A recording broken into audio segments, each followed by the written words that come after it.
Full and uncut versions available on Patreon. Check in the description below.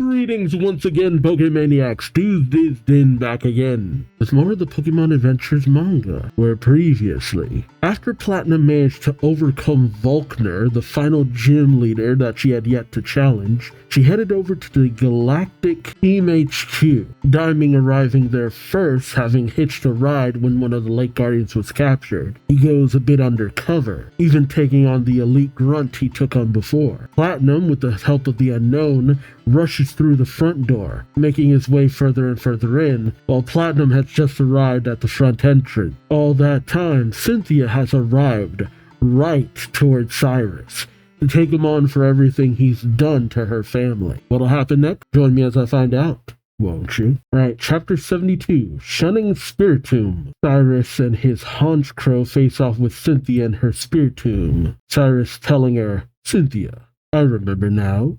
You do research on mythology, but you're also the champion of the Sinnoh Pokemon League. Isn't that right?" Cynthia's a bit taken aback, questioning, "So, you know, that makes things easier for me. Since you know I'm the champion, I won't hold back." Spiritomb Shockwave, which is an attack that should have a great deal of effect on Honchkrow, I believe. Yep, instantly downed, Honchkrow goes, but Cynthia's still at the ready.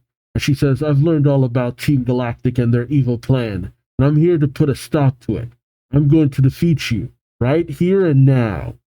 I gotta admit, a rather intense Cynthia is not a bad sight to see. Ooh, hey, one of my favorite Pokemon of the region, and the evolution of another favorite of mine from a different region. Cyrus sends out Weavile. Weavile and Spiritomb go back to back. As Cyrus sees this, he smiles, saying, "Both of their abilities are pressure. So pressure is against pressure, where Spiritomb is a fine Pokemon, a dual-type Pokemon, part ghost type and part dark type, with no specific weaknesses, a good defense, and a special defense too.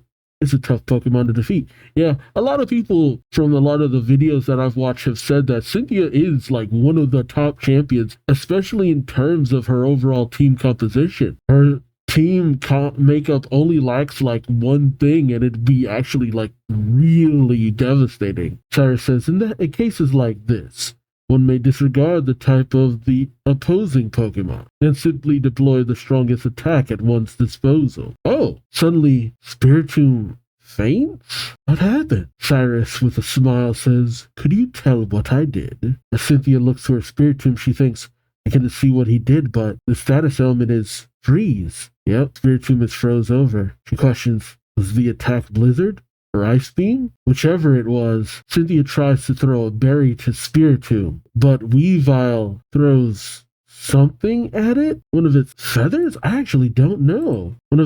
I guess it's one of its feathers. It used Embargo. What the frick is Embargo? Oh, it's a dark type move. Okay. Prevents you from using held items. Dang. I didn't know about that attack. I guess it's one of those things I usually just shook past. Cynthia says, "What?" Cyrus tells her, "You must have been hoping to cure the freeze status ailment with a berry, but I've embargoed it." Cynthia growls, saying, "Get back, Spiritomb. Switch with Milotic." Ah, okay. And Milotic goes it hard and fast, instantly using Iron Tail to pin Weavile to the wall. Cynthia says, "If you know that I'm the champion, then you know where my hometown is, don't you?" Cyrus, still with a smile, says, "Celestic Town, was it?" Cynthia says, "That's right.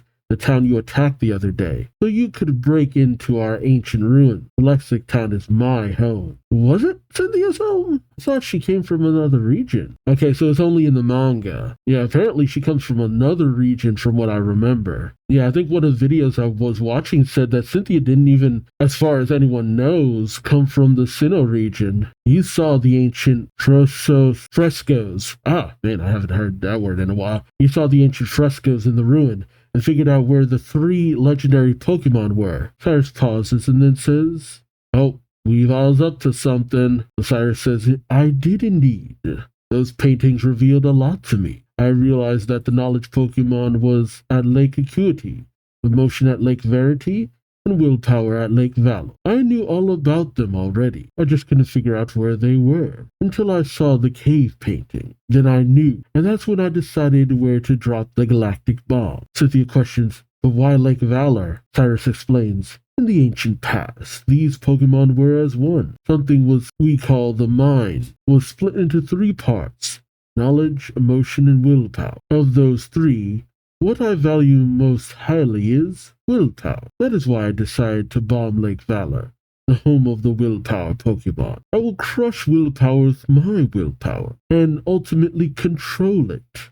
Now, do you understand? Seeing an opening, Weavile stabs into Milotic, causing it to cry out and then pass out? Cynthia calls out to Milotic. Cyrus says, Milotic's tail is essential for its attack. I'll skewer it with Weavile's claws and crush it using strength so it will never be able to use its tail again. Cynthia calls out for Milotic to fight back. Milotic unleashes a blast of water. I guess water gun against Weavile? Weavile hits the ground hard, and Cyrus simply looks away, saying, that was no ordinary water-type move.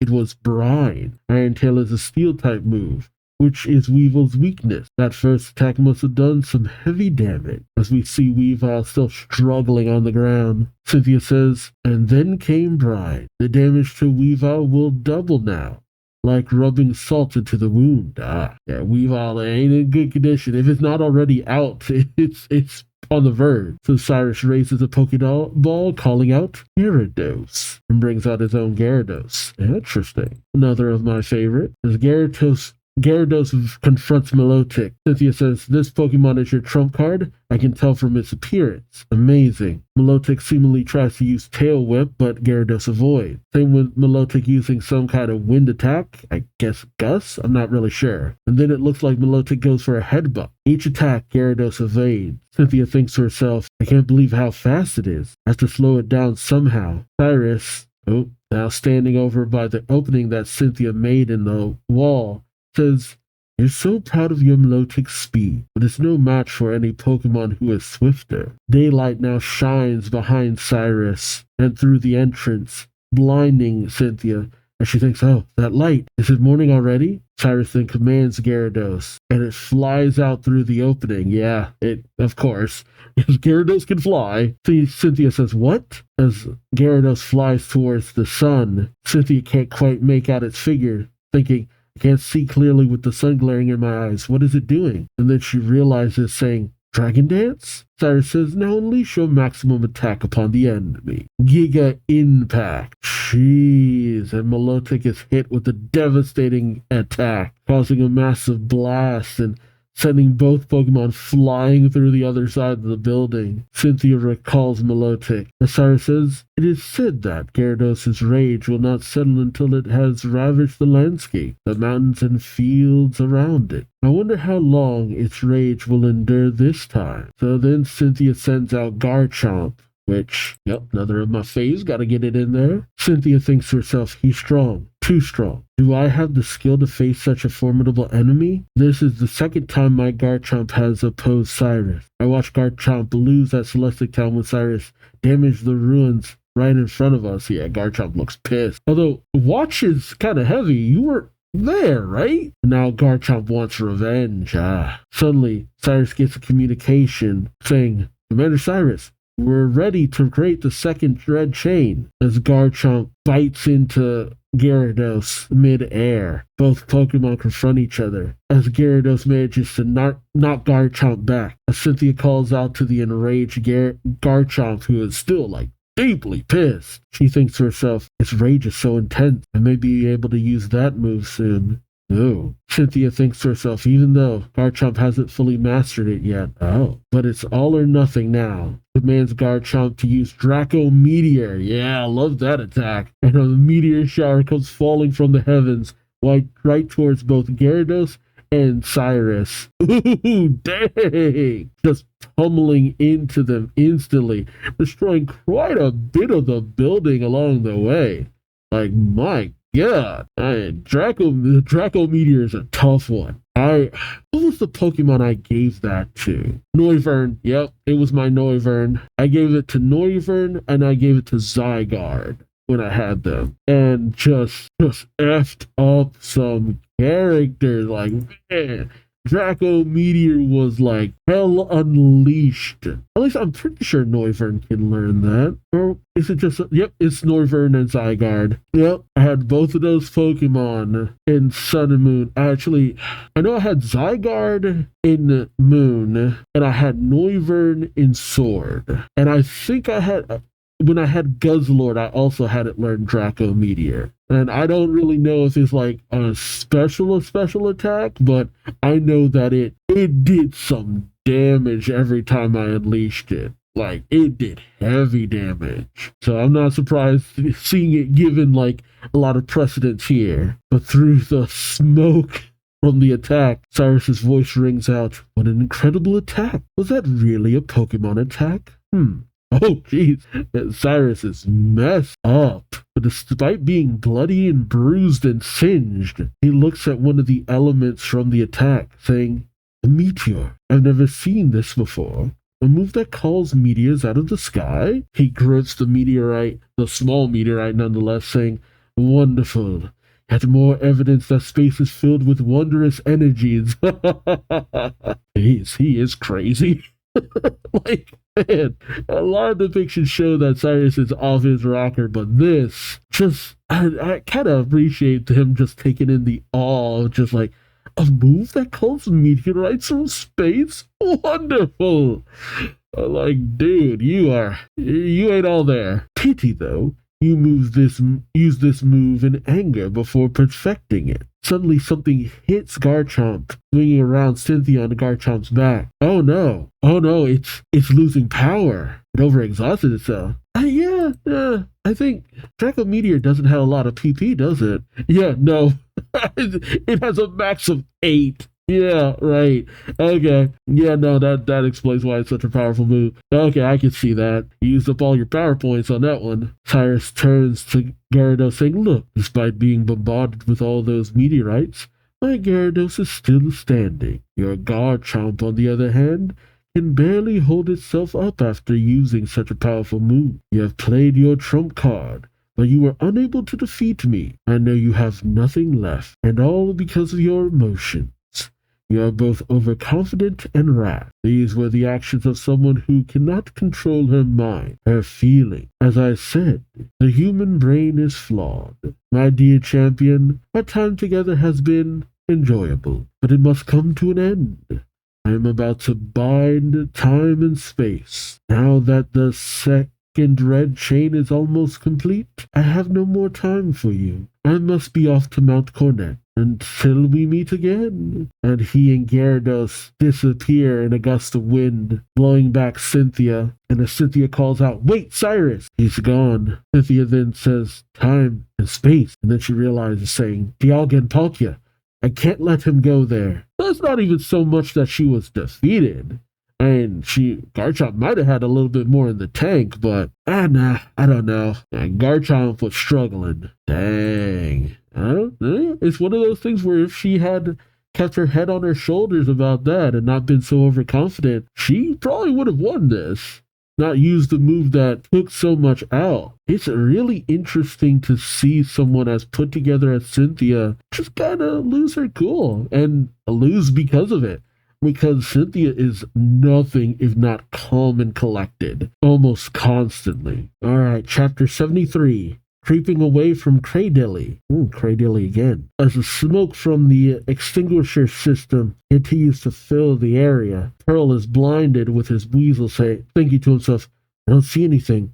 Is the fire extinguisher system on? While Platinum thinks alongside her, Lopunny, I can't hear anything. There's some kind of ultrasonic noise clashing with another one and erasing every other sound, which is Chatot and Chingling just going at it with each other like, my God. Pearl thinks to himself, but that's no reason for me to quit pushing on. Platinum thinks 3 Pokemon of the lake. Diamond thinks Azelf, Uxie, and Mesprit. I'm here to free them. with none of them realizing they're all in the same room. My God. Diamond's over with one of the Lake Guardians. Platinum is making her way towards them, while Pearl is making his way away. Pearl then brings out his Luxray Railer, which it's been a while since I've actually had to get a second row for this. Luxray. And he says, I need you to use your X-ray vision to find Azelf and the others. Luxray does just that. As Pearl says, where are they? Pearl manages to find Azelf, while Diamond makes her way to Uxie.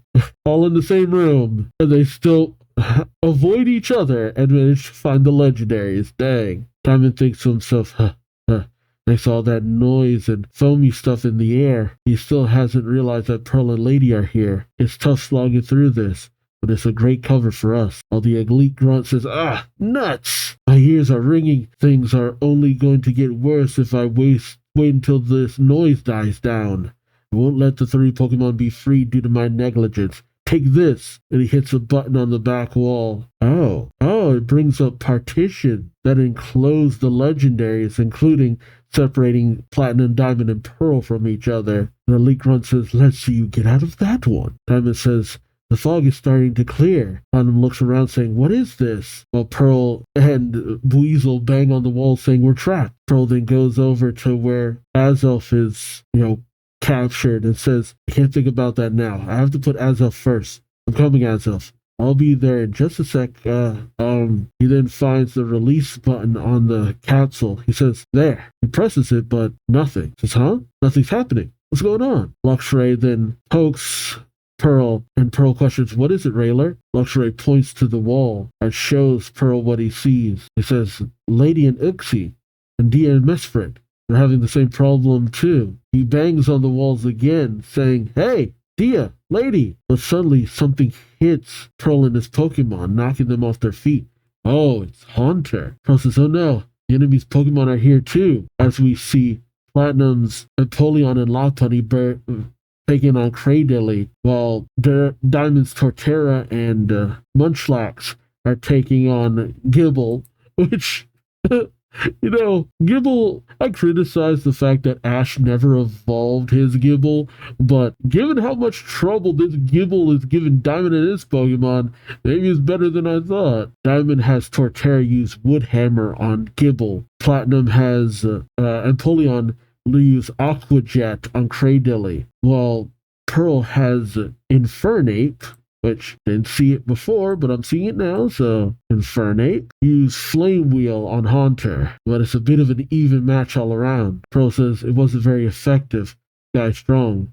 While Platinum says the enemy isn't going to give up either. But then they both say, huh? As they're backed up to the same wall, Pearl says, Lady, can you hear me? Platinum says, Pearl, is that you? And then Diamond says, Lady, Pearl. They call it Diamond, Dia. Diamond says, Shatler and Chingling are tiring. The ultrasonic must be weakening. Pearl says, huh? Diamond says, I'm just talking to myself. Pearl says, anyway, I found a button that says release on the machines. Platinum says, really? Diamond says, but nothing happens when I push it. The room is split into 3 by these partitions. So maybe we have to push all 3 of the buttons at once. Wow, it takes 3 no matter what. Platinum says, I think you're right, but the enemy's Pokemon is attacking me with its back to the machine. I can't get close to it. Pearl says, if we launch a full-on attack using all of our Pokemon in a small room like this, Azelf and the others could get hurt. What should we do? But then Diamond seems to realize something. He calls out, I know. Platinum says, what? Diamond says, give it your Pokédex. What? Diamond says, the Team Galactic Grunt wants to get his hands on our Pokédexes more than anything. He's trying to keep us from freeing the legendary lake Pokemon. But the whole time, his mind has been on my Pokédex. I'm sure his Pokemon sense what their master really wants. If we hand over our Pokédexes, they're bound to instinctively respond and lower their guard. Dang, actually giving that up. Pearl says, our Pokédex is the symbol of our friendship that resonate whenever we're close to each other. You want to just hand them over to the enemy? Diamond says, uh-huh. That's exactly what I want us to do. If it's the only way to save Azelf, Uxie, and Misfred. Platinum says, I'm all for it. This is a valuable piece of technology. It ties people and Pokemon together, but we're already bound to each other by friendship, and those bonds are never going to disappear, even if we let go of our Pokédexes. Oof. Yeah, that got me right in the feels. I wasn't expecting that to hit me even a little, but it still did. I saw that conversation code and just oof. I don't know. I'm a sucker from camaraderie. Pearl and Diamond smile, and they all three of them raise up their Pokédexes towards the enemy Pokemon, and all of the enemies take it, giving Diamond, Platinum, and Pearl the opportunity to all go for the button. They all hit it, releasing the legendaries as well as lowering the partitions, opening the ceiling, just everything. And all three Pokemon make their way out to freedom. What a great shot. But let me guess. The red chain has already been created. All three of the Lake Guardians make their way out. Cyrus says, that light. It can't be. The legendary Lake Pokemon are free? Without them, we can't create the second chain. It would be impossible to recapture them. There's nothing for it then. I'll just have to use a duplicate copy. It should be close enough to the original chain that Team Galactic created, using all the scientific knowledge at our disposal. Let's go. And he brings out Magnezone and tells it to the Spear Pillar. Okay, I thought they had time to create the other chain, but I guess not. Cut to an hour later at Mount Cornet, the Spear Pillar, where we see Saturn, Jupiter, and Mars all arriving. Mars says, "Morning. The fateful morning has arrived." Saturn smirks, saying, "We've been planning and carrying out all kinds of operations, big and small. It's almost anticlimactic now that all the preparations are complete." While Jupiter simply says, he's here, as we see Cyrus arriving on Magnezone. Jupiter, ever unflappable, doesn't respond, but Mars and Saturn are aghast, saying, "Oh, Commander Cyrus," seeing his beat-up state. Saturn goes rushing towards him, saying, "What's wrong? Did something happen at HQ?" But Cyrus just shoots him a glare, and Saturn shirks back, squealing. Cyrus looks to Jupiter, saying, "You didn't have any problems during the night, did you?" Jupiter says, "No, boss. We won't let anyone get in the way of the ritual. That's our job." And Mars still giving her dopey grin, while Saturn just is in fear. As Cyrus makes his way up to the altar, Jupiter says, "No one will get past us." Oh, okay. I couldn't tell what was going on at first, but below the commanders, there's a rumbling. Vines come bursting out of the ground, but Mars's Perugly manages to deflect it. Mars says, "How cute. It looks like they're here to interfere. Let me guess, the gym leaders. Hey, who is the grass type? Would it be Abomasnow?" Suddenly rocks come bursting up too. Saturn says, "Over here too," as Saturn's artillery manages to deflect the rocks. Oh, right, Gardenia. God, it's been so long since I've seen her, I completely forgot about her in the Sinnoh region. Oh, okay, yeah, that's my bad. And a Mischievous floats down behind Jupiter, so she sends out her Gastrodon, right? Yeah, Gastrodon, who unleashes a bubble attack that Mischievous manages to dodge. And arriving on the scene is Gardenia, Rourke, and oh god, I'm forgetting her name, Fantina. Oh man, it's been a hot minute since I had to remember them. I'm sorry. I talked so much about Fantina, and we've encountered so many other gym leaders that it's just like, right, the others. So Rourke arrives with his Rhyperior? Rampardos. There we go, Rampardos. Gardenia and Roserade, and Fantina and her Miss Magius. Jupiter gives an unimpressed, Saturn smirks, saying, "Only 3? While Mars questions, "Do you really think you're enough to stop us?" Meanwhile, Cyrus is up at the Spear Pillar? Spiral Pillar? Spear Pillar. The red chains floating above head, which they must have already had the backups ready to go just in case. I love that you could tell that one is slightly different color than the other through the black and white if you look at it properly. Cyrus says, "The preparations are complete. Everything will end, and everything will begin." He shouts, "The time has come to open the gate to another dimension." Oh no, he's going to send people to the next dimension. The chains then intertwine and begin to circle Cyrus, and 2 orbs, portals, then appear before him, containing Dialgan Palkia. Cyrus calls out, "I will now bring these 2 under my dominion by linking time and space." Oh, and that's the end. Okay. Huh. Shoot, we're already getting into it. Dang. See, I know next volume is supposed to be the platinum arc, so I guess, yeah, we should be at the end. Well, man, why does it feel like the end for this came a lot faster than I was ready for? I guess we spent so much time on so many other things, and the villain stuff wasn't as deeply interwoven until the tail end of everything. So it's kind of taking me a little bit off guard how quickly we got to this. Like, once we got into the whole machinations of Team Galactic, it was just like Team Galactic, Team Galactic, Team Galactic. Like, there was no breaks in between. That plot was coming hard and fast. Oh, hey, this is still showing Shieldon as Shieldon instead of Bastiodon. Huh. I wonder why that is. I'm also wondering, we must be doing the Sinnoh Battle Frontier after this. And I see Giratina on the covers of the last couple of volumes for, well, what should be the Platinum story arc. I wonder how Giratina comes into play with all of this. Because was there even a third game? No, it was Platinum. Duh, it was Platinum. That's my bad. But the question is, how different was the third game? That's my real question there. What I meant to say was, how different was the third game? I really do wonder what, way Giratina factors in, because I know what happens to Cyrus. I've seen that because of various different animations and stuff like that. But I don't know how Giratina factors into all that. I guess find out soon enough. All right, here it is. Chapter 74. Double Trouble with Dialga and Palkia Part 1. Winding down the Diamond and Pearl section of things, we have Cynthia racing through the base with her Garchomp. She comes into an area and sees Diamond, Pearl, and Platinum all in a heap with their Pokemon on the floor. She shouts, "What the? Hang in there!" They all regain consciousness, saying, shaking their heads, holding them, all that good stuff. Pearl says, "You're Cynthia, right?" Cynthia looks at all three of them, saying, "You're Diamond, Pearl, and Platinum." Says Platinum. Cynthia questions, "What are you doing here?"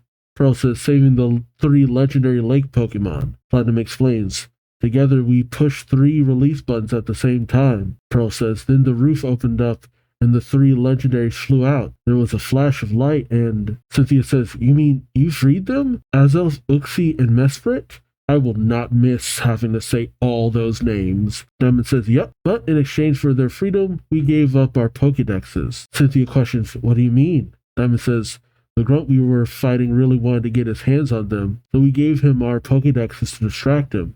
That's how we managed to push the buttons." Cynthia thinks to herself, "I see. The Pokedex ties people as well as Pokemon as people and Pokemon together." I don't know why I was tripping up reading that. It was very courageous of them to give up their Pokedexes after all they've been through together. I can only imagine how difficult that must have been. Diamond says, "The flash of light from the 3 legendaries must have knocked us out." Platinum says, "Right." Cynthia says, "At any rate, well done. I'm impressed. You faced Team Galactic and prevailed." Diamond chuckles. Cynthia then says, "My grandmother, the elder of Celestic Town, told me what a great help you 3 were at the ancient ruin. I had a hunch you'd go up against Team Galactic again. You must have been guided here today by destiny."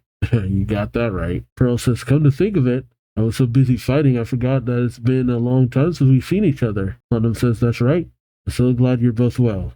Pearl, Diamond, they all bump fists, Diamond saying yes. And then they all slump to the ground, giving out a sigh. Cynthia questions, "What's the matter now?" Pearl says, "Oh, it's just that, seeing them again."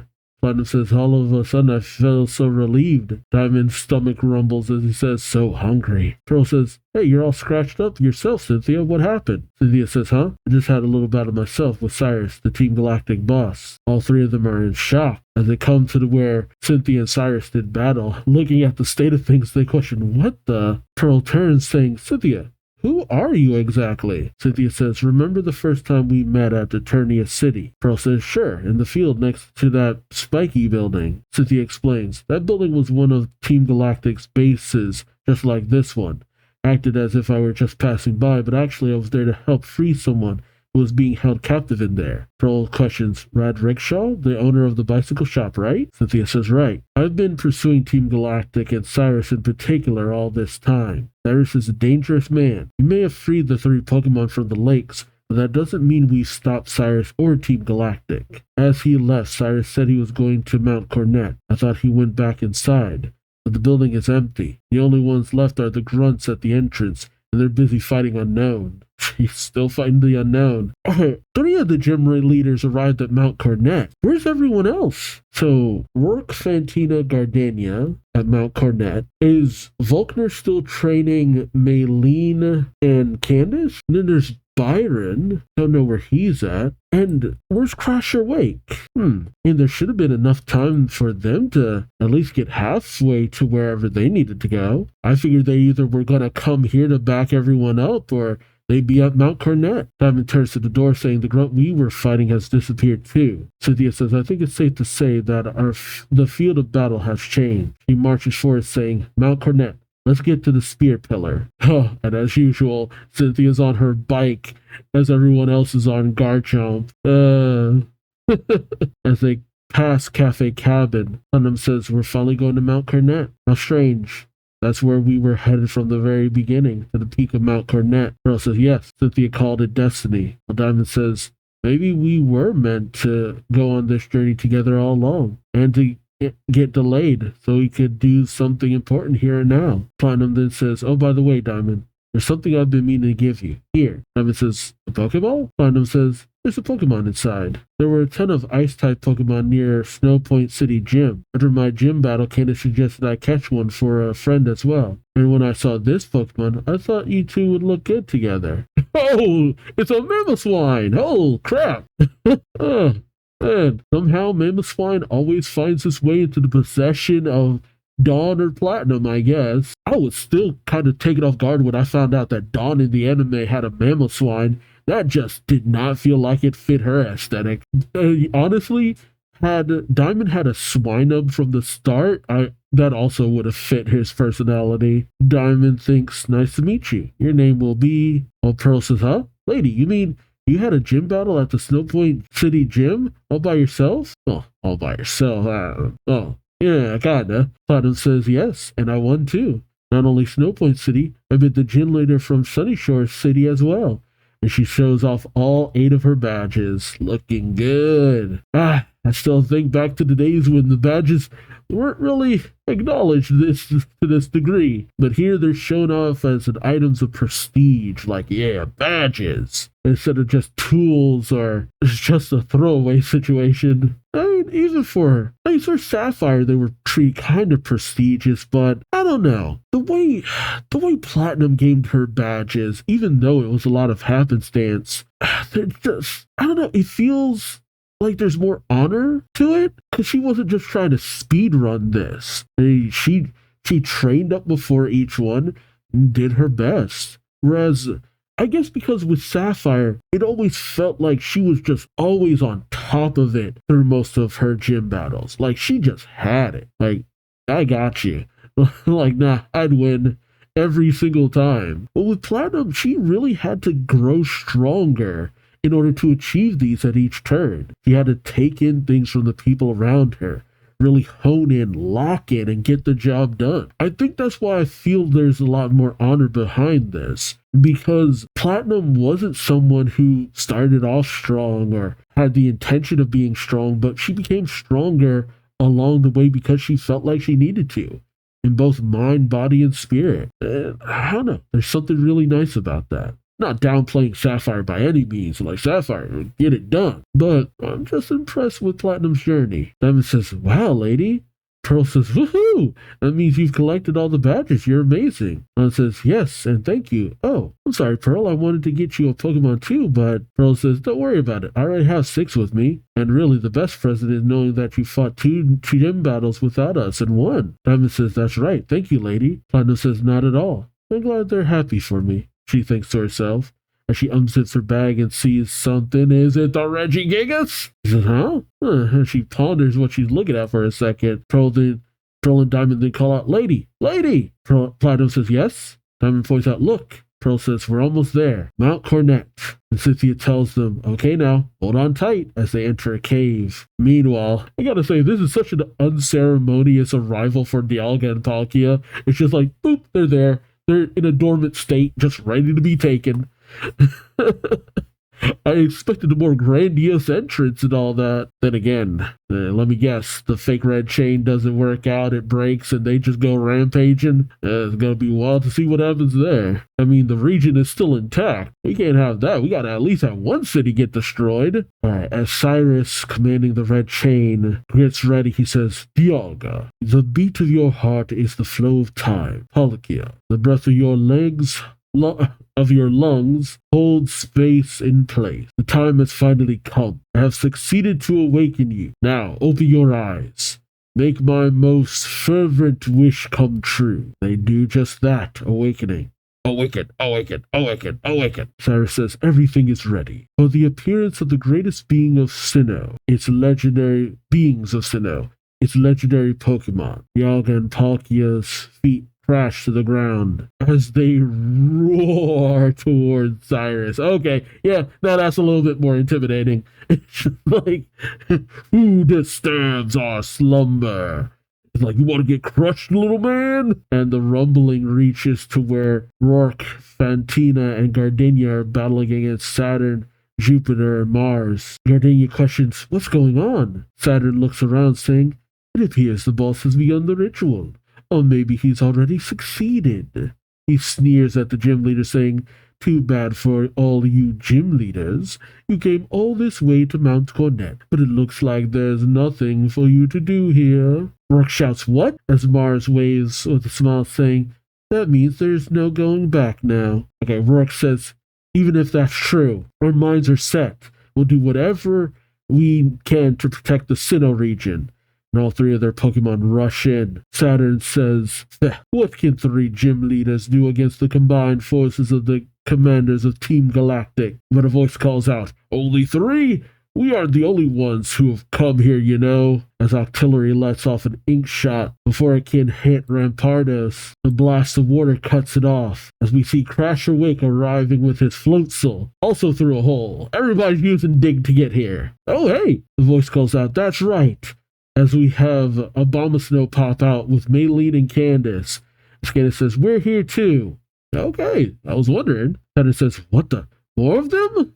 And Mars dropped that smile. She's more surprised Pikachu, shocked Pikachu face now. Rourke says, Orberg City Gym. Gym leader, Rourke, the Rock. Fantina says, Hot Home City Gym? The alluring soulful dancer, Fantina. That's more Spanish than French, but whatever. Gardenia says, the master of vivid plant Pokemon, Gardenia.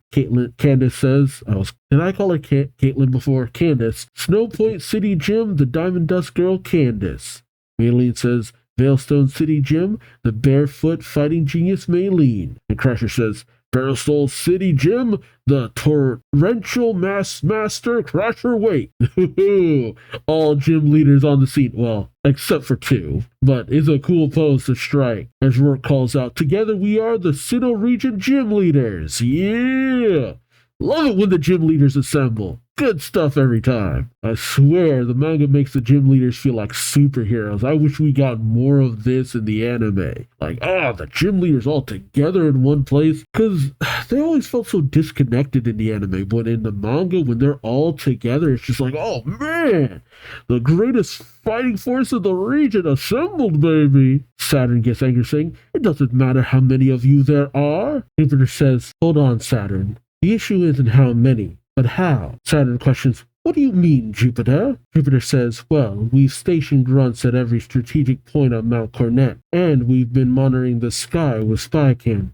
But there have been no reports of any intruders. That's a good point. So, where did all these people come from? Mars and Saturn then say, you mean, and a voice calls out, bingo. Byron, of course. Yeah, it was weird that we hadn't had any hole digging. That's the one thing I knew about him from the anime. He calls out, we traveled underground. Me, my son Rourke, and Underground Man, a relative of ours. Oh, our family are masters of mining, and the Explorer kit was especially helpful. It gave us access to all the underground tunnels throughout the Sinnoh region. The reason we were able to come from our hometowns to gather at Mount Cornet without your grunts detecting us is because we traveled underground. Dang, there's that many tunnels underground? Huh. Oh, and there's a bunch of Dugtree now too. With the help of Underground Man and these ground Pokemon, it was easy as pie. Now then, gym leaders, come on out from above ground. Do your thing. Fight! Rock says, come on everybody. My father Byron is still digging. That'll come in handy later. But right now, the 6 of us have to defeat the Team Galactic commanders. They say, leave it to me, gotcha. And all their Pokemon rush in. Mars says, 3 against 6, huh? Saturn smirks. All we need to do is defeat 2 gym leaders each then. Jupiter says, easy peasy. Dang, confidence. And yeah, it is a knockdown, drag out brawl for the ages. Like, my God, good golly almighty. The only way this could be cooler if it was animated. The one downside of this not being animated. And also, not really any of my favorite Pokemon in this fight. Sadly enough. Oh, okay. What was it? Cherub?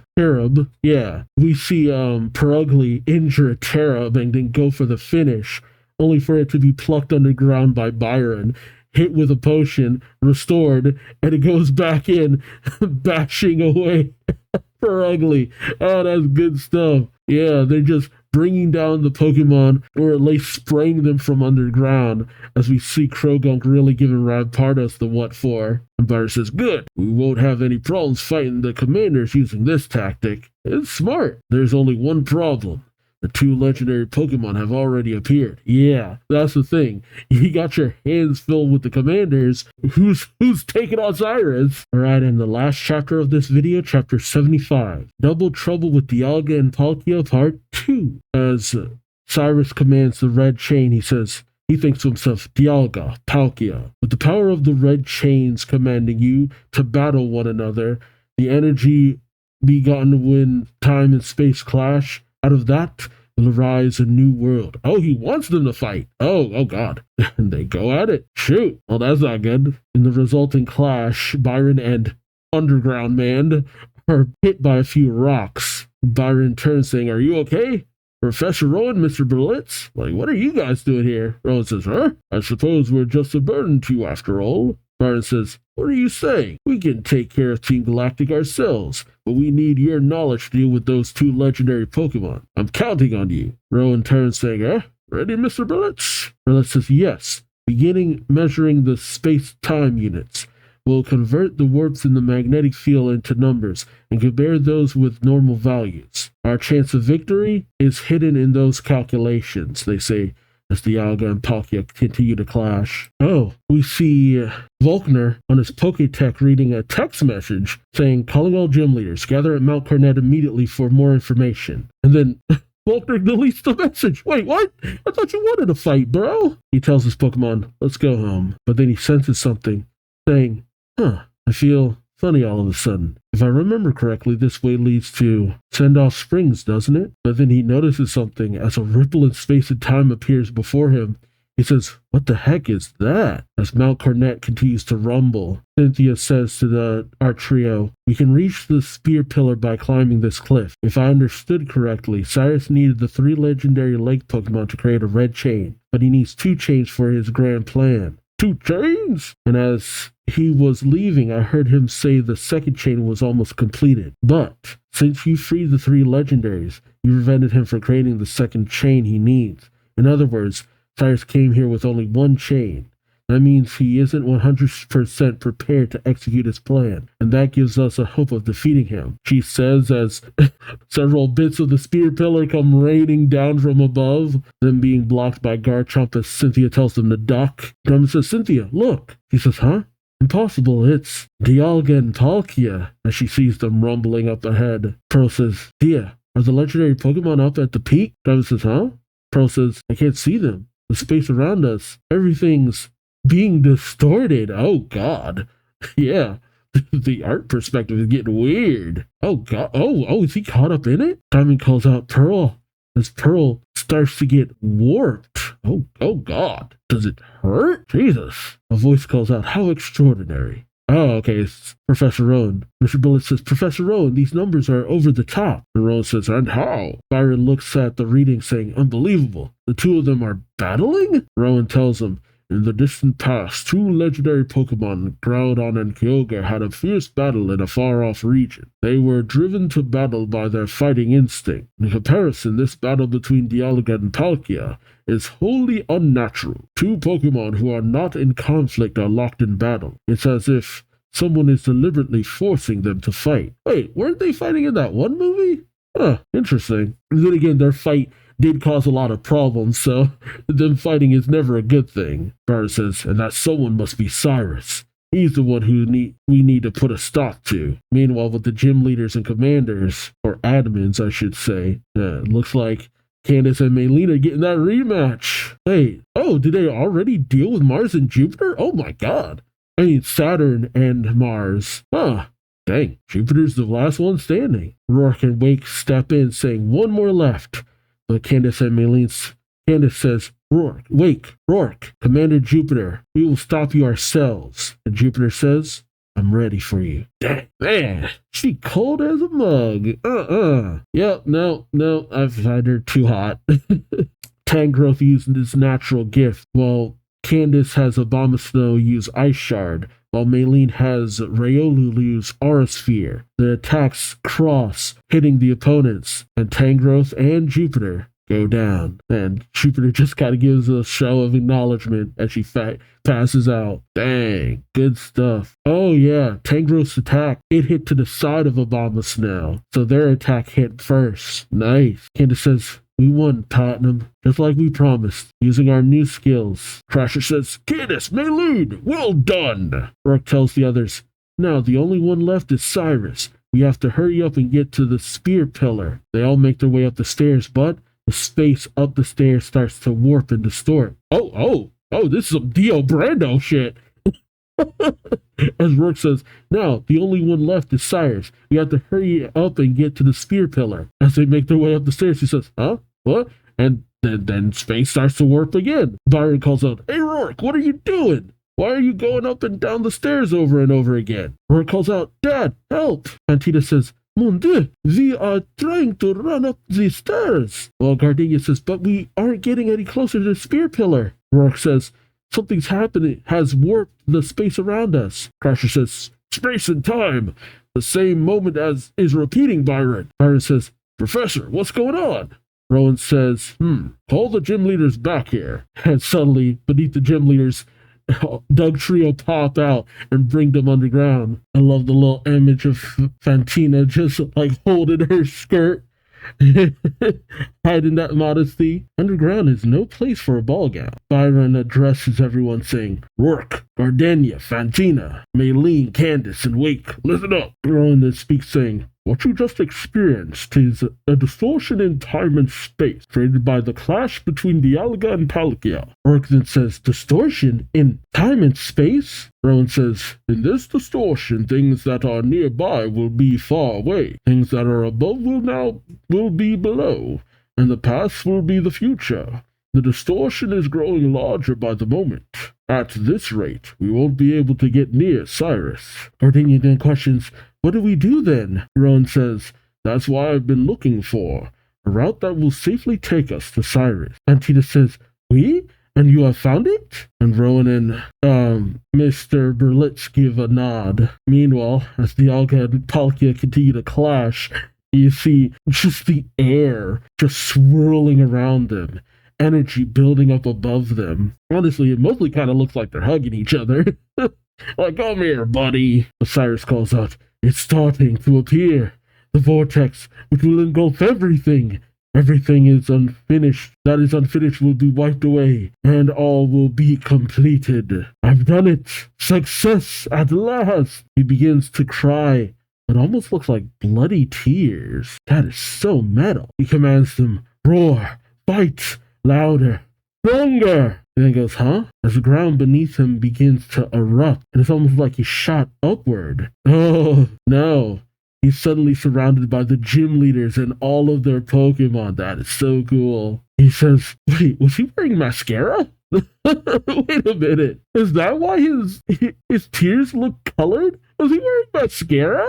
Because it looks like his makeup's running. Or is that just the lines from where he was crying? Cyrus says, they're coming from underground? Candace says, this is the only way to get near Cyrus inside this distortion of time and space he's created. Maylene says, by coming from beneath. Gardenia says, we can directly enter the ring created by the two red chains surrounding Cyrus. Rourke says, the chain. Wake says, must be the reason these two Pokemon are fighting. We have to break the chain. All their Pokemon grab and tug at the chains, but Cyrus says, never! As he brings out all of his Pokemon. Gyarados, Weavile, Honchkrow, Magnezone. They all begin to fight off the gym leader's Pokemons as he tells them, ignore the enemy, focus on breaking. Oh no, it's the gym leader saying that. Ignore the enemy. Focus on breaking the chain. Just a little more. Break the chain. And sure enough, more than likely because it's imperfect, the chain breaks. The energy of the distortion begins to rise up into the air. Mr. Burlett says, phew, all the numbers have returned to their normal values. The distortion is gone. Have we triumphed? The chain is broken. The two Pokemon have stopped fighting. Rowan says, yes.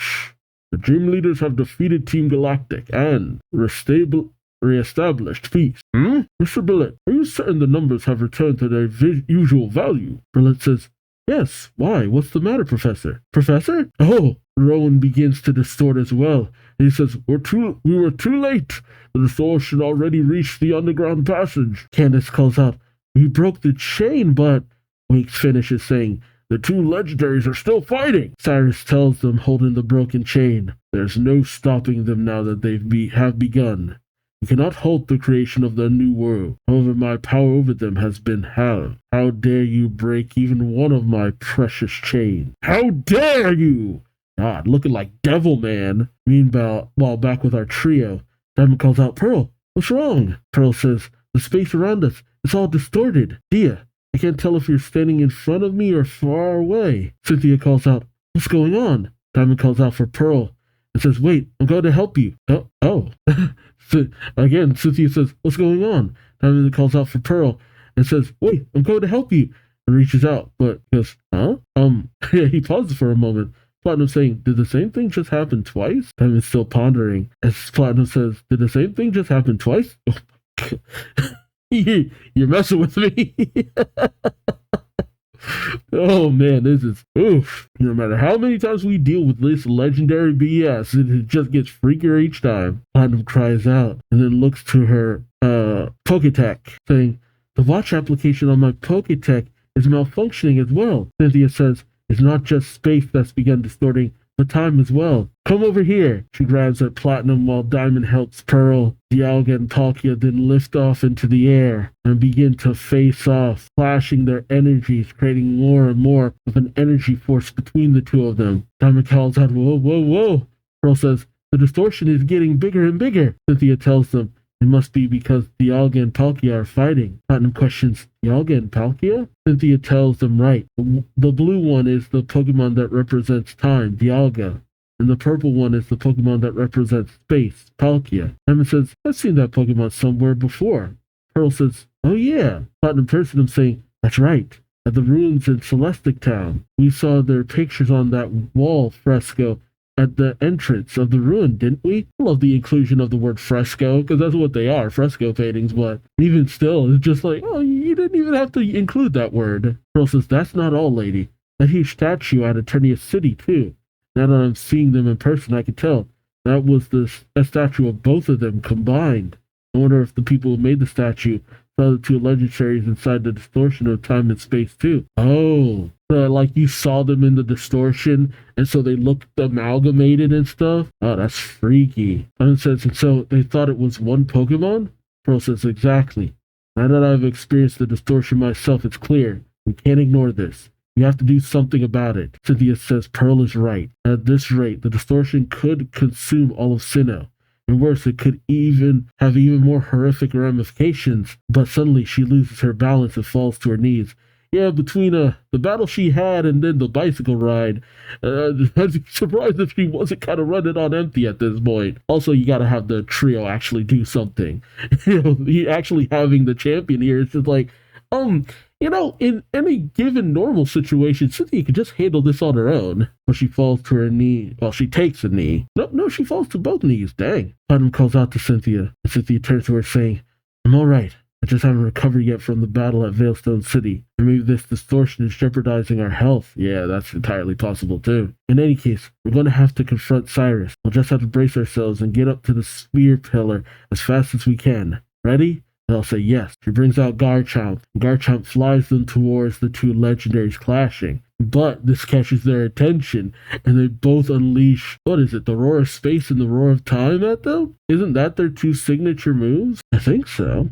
Yeah, Roar of Time. Hey, what's Palkia's? Oh, Spatial Rend. Okay, that's probably it. Spatial Rend. Roar of Time and Spatial Rend, maybe. Okay, that's what I was wondering. The two attacks are evaded by Garchomp, but everyone's thrown off of Garchomp. Pearl rubs his back, crawling out. One time it says, Pearl, are you okay? But then the two are stunned as Dialga and Palkia loom over them. Pearl says, Dia? Diamond says, yeah? Pearl says, this is the first time I've felt overwhelmed at meeting a Pokemon, Diamond says, but this rookie Pokemon that lady gave me is so supportive. Every time I feel like giving up, I feel like it's telling me, you can do it. You can do it. So even though we've only just met, I'm going to try my luck with it. I've given it a name too. Go! Move! As he brings out Mamoswine, and they both charge into action. Oh, she's here! Finally, Jupiter, naturally being the toughest, starts to regain consciousness and slowly gets up. A voice calls out from the dust. Looks like you've had a harder time of it than you anticipated. Jupiter questions, what did you come here for? Well, look at them legs. I know them legs anywhere. Jupiter questions, does your leg still hurt? The figure says, yes. I got wounded by a special ice move. It won't heal. Oh, yep. Of course, the ice cuff would have had long-term effects. Jupiter says, use this. It's just like the thermal leg warmer I'm wearing. The figure says, thank you very much. As Surge stands before her, complete in Team Galactic regalia, along with her Pokemon Starmie, Persian, and, hey, did she have that before? Bayonet? I think she had a Bayonet. I'm trying to remember if she had a Bayonet before. Yeah, she had a Bayonet. I couldn't quite remember. It's good to see you again. Although, I was commenting on it before, but I gotta admit, her Team Galactic outfit, not doing for me like it was with her Team Rocket outfit. It's like, once I saw the legs, I'm just like, oh, yes, please. But now this outfit is just nothing but the legs, and I don't know, it ain't doing it for me like it was before. I don't know. But I'm actually interested to find out, what was the plan here? What was going on this entire time? To the point where she was working for Team Rocket and everything that she did there. Was she always Team Galactic, or was she just moving about? I wouldn't be surprised, all things considered, but even still, I'm just really interested in finding out what this has all been about. Like, I would really love to get some answers finally, because she's been one of the more persistent of the enemies that we faced. So this has been pretty fun, seeing the gym leaders all come together, actually being fairly successful, all things considered. I didn't know if they'd actually stand a chance, but no, they got the job done. They weren't as unprepared as a lot of other gym leaders tended to be in certain situations. A lot of times the gym leaders have to split up, and that really reduces their forces, but when you get all the gym leaders together, they are a force to be reckoned with. When they're separated or divided up, their weaknesses kind of start showing. But here, everybody came together and they just started whooping booty left, right, and center. I was actually kind of disappointed that Mars and Saturn and Jupiter just got taken out like that. I wouldn't have minded seeing them being taken down by our main trio, but this was a good time for the gym leaders to actually get to shine. But I am wondering how our main trio, actually ultimately factors in. And on top of that, what did they end up doing? Like, how did they stop any of this? I mean, Diamond going in with his mammal swine is all well and good, but I don't know if that's actually really going to make the difference. I guess we'll just have to wait and see. So let me know your thoughts in the comment section below. Like, comment, subscribe if you enjoyed the ride. Thank you so much for watching. And until next time, I've been Duuz-Diz-Din, and I hope to see you later. So then, take care. Bye-bye.